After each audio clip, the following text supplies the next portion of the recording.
आज का हमारा टॉपिक है जो संज्ञा है और हम संज्ञा पढ़ने जा रहे हैं। तो सबसे पहले हम सबको बताते चलें कि व्याकरणिक कोटि के आधार पर व्याकरणिक कोटि के आधार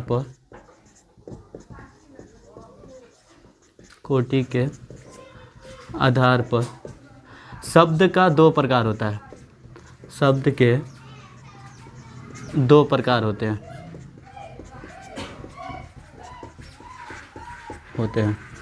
पहला जो होता है उसका हम विकारी शब्द कहते हैं, विकारी शब्द, और इस विकारी शब्द को हम व्यय कहते हैं। और जो दूसरा नंबर होता है उसे हम अविकारी शब्द कहते हैं।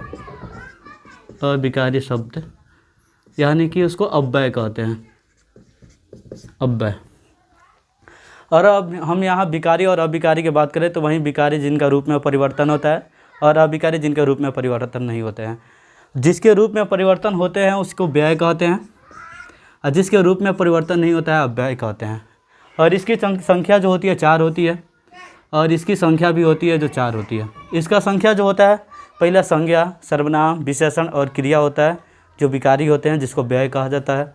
और दूसरा जो होता है जो अविकारी होते हैं जिनको अव्यय कहा जाता है, जिसमें आ जाएगा हमारा क्रिया विशेषण, संबंधवाचक, समुच्चयवाचक, विस्मय आदि बोधक। ठीक है, इनके रूप में परिवर्तन नहीं हो सकता है लेकिन विकारी शब्दों के रूप में परिवर्तन हो सकता है लिंग के आधार पर। तो आज का हमारा टॉपिक रहेगा जो रहेगा संज्ञा। संज्ञा, और संज्ञा को हम तोड़े तो संज्ञा को हम 2 शब्दों में तोड़ सकते हैं। पहला नंबर जो होगा वो होगा सम जोड़ ज्ञा।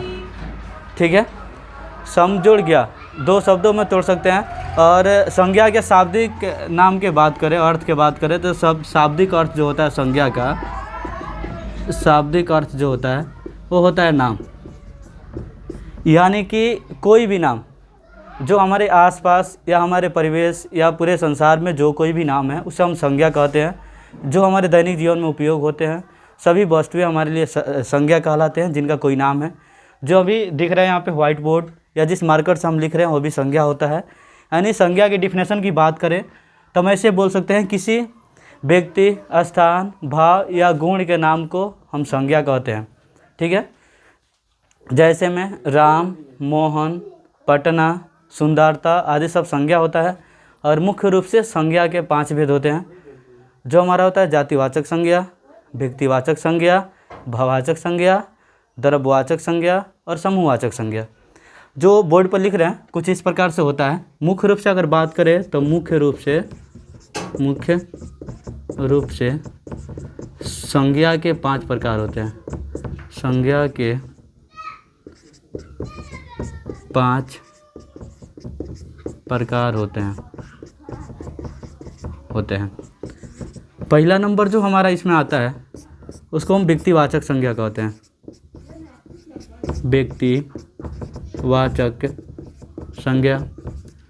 और दूसरा जो आता है उसको हम जातिवाचक संज्ञा कहते हैं। जातिवाचक संज्ञा। और तीसरा जो होता है उसको हम भाववाचक कहते हैं, वाचक संज्ञा। और चौथा जो होता है उसे द्रव्यवाचक कहते हैं। और 5वां जो होता है जिसको समूहवाचक कहते हैं, समूहवाचक। और हम अभी जो संज्ञा के 5 प्रकार लिखे हैं ये 5 प्रकार के हम एक एक करके इसका डिफिनेशन पढ़ेंगे। ठीक है, सबसे पहले हम देखते हैं व्यक्तिवाचक। व्यक्तिवाचक संज्ञा किसे कहते हैं? व्यक्तिवाचक यानी कि यहाँ कोई विशेष की बात की जाएगी। किसकी बात की जाएगी? विशेष की। यानी व्यक्तिवाचक से ही विशेष का बोध होता है, जिससे किसी विशेष व्यक्ति, स्थान, वस्तु आदि का बोध होता है उसे हम व्यक्तिवाचक संज्ञा कहते हैं। जैसे ऐसे समझे तो कोई एक नाम जो विशेष नाम हो, जैसे राम हो गया, मोहन हो गया। अगर कोई व्यक्ति के नाम की बात करें तो राम हो गया, मोहन हो गया, पटना हो गया। पुस्तक में बात करें तो रामचरितमानस हो गया, रामचरितमानस हो गया, रामायण हो गया, या पर्वतों में बात करें तो हमारा हिमालय हो गया, K2 हो गया, माउंट एवरेस्ट हो गया। और नदियों में बात करें जैसे सब एक व्यक्तिवाचक संज्ञा होते हैं, जैसे गंगा हो गया, यमुना हो गया, ये सभी हमारे व्यक्तिवाचक संज्ञा कहलाते हैं। ठीक है। दूसरा का आता है जो हमारा कहलाता है जिसे कहते हैं जातिवाचक संज्ञा। जातिवाचक संज्ञा उसे कहते हैं जिससे पूरे जाति भर का, किसी व्यक्ति स्थान कि पूरे जाति या समूह पूरे जाति भर का बोध होता है, उसे हम जातिवाचक संज्ञा कहते हैं, यानी पूरे जाति का बोध होता है। जैसे जाति के बारे में बात करें तो जैसे मनुष्य हो जाएगा, पशु हो जाएगा, ठीक है, मोबाइल हो जाएगा, पुस्तक हो जाएगा, फूल हो जाएगा, आदि जितने भी हम यहाँ पे शब्द लिखे हैं, पूरे शब्द हमारे पूरे जाति भर का बोध कराते हैं, यानी कोई एक जाति का पूरे जाति का बोध कराता है। जैसे यहाँ मनुष्य लिखे हैं तो पूरे मनुष्य जाति का बोध कराता है। जैसे राम, मोहन, सोहन जितने नाम होते हैं उनके जाति का बोध कराता है। पशु की बात करें तो पूरे पशु का बोध कराता है।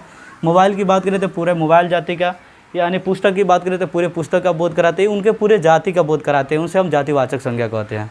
ठीक है। तीसरा नंबर जो होता है हमारा होता है भाववाचक संज्ञा। भाववाचक संज्ञा यानी जिससे भाव, गुण, स्वभाव आदि का बोध होता है, उसे हम भाववाचक संज्ञा कहते हैं। जिसमें हमारा भाव का बोध हो, गुण का बोध हो, स्वभाव का बोध हो, उसे भाववाचक संज्ञा कहते हैं। जैसे भाववाचक में बात करें तो सुंदरता, अच्छाई, मिठास, बुरा, भाला आदि जितने एग्जाम्पल लिखे हैं अभी, ये सभी हमारे भाववाचक संज्ञा कहलाते हैं। ठीक है। यानी यहाँ पे भाव, गुण, स्वभाव आदि के बोध होता है भाववाचक संज्ञा में, उसी को भाववाचक संज्ञा कहा जाता है। और चौथा नंबर की बात करें जो होता है हमारे द्रव्यवाचक संज्ञा। द्रव्यवाचक, द्रव्य से पता चलता है किसी भी पदार्थ की, ठीक है, नाप और तौल का बोध हो, किसी वस्तु या पदार्थ की नाप और तौल की बोध की जाती है, उसे हम द्रव्यवाचक संज्ञा कहते हैं। ठीक है। और द्रव्यवाचक संज्ञा हम बताते चले जितने भी गैसों के नाम होता है सभी द्रव्यवाचक संज्ञा होता है, या जिसको मापा और तौला जा सकता है द्रव्यवाचक संज्ञा होता है। जिसे हम बोल सकते हैं जैसे दूध हो गया, तेल हो गया, ठीक है, घी हो गया। और नापने की बात हो रही है, सोना हो गया, चांदी हो गया, हाइड्रोजन हो गया, हाइड्रोजन आदि जितने भी शब्द हैं जो अभी हम लिखे हैं बोर्ड पर, ये सभी हमारे द्रव्यवाचक संज्ञा होते हैं जिनको हम माप और तौल सकते हैं। ठीक है। जो पांचवा नंबर हमारा आता है समूहवाचक संज्ञा आता है। ठीक है। समूहवाचक यानी समूह के जहाँ पे बोध होता है, समूह से ही पता चलता है। समूह यानी कि कोई ग्रुप, ठीक है, जिसे किसी समूह या समुदाय भर का बोध होता है, पूरे समूह या समुदाय भर का बोध होता है, उसे हम समूहवाचक संज्ञा कहते हैं। जैसे समूह और समुदाय का बात करें तो जैसे हो जाएगा सभा, आर्मी, बाजार, मेला, गुच्छा आदि जो हमारे हैं, गुच्छा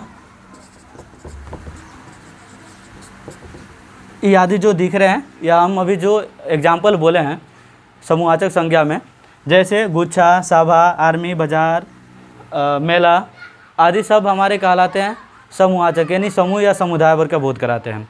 तो हमारा आज का टॉपिक था पूरा संज्ञा कवर करना, और हमको ऐसा लग भी रहा होगा जो पूरा संज्ञा आप सभी को समझ में आ गया होगा।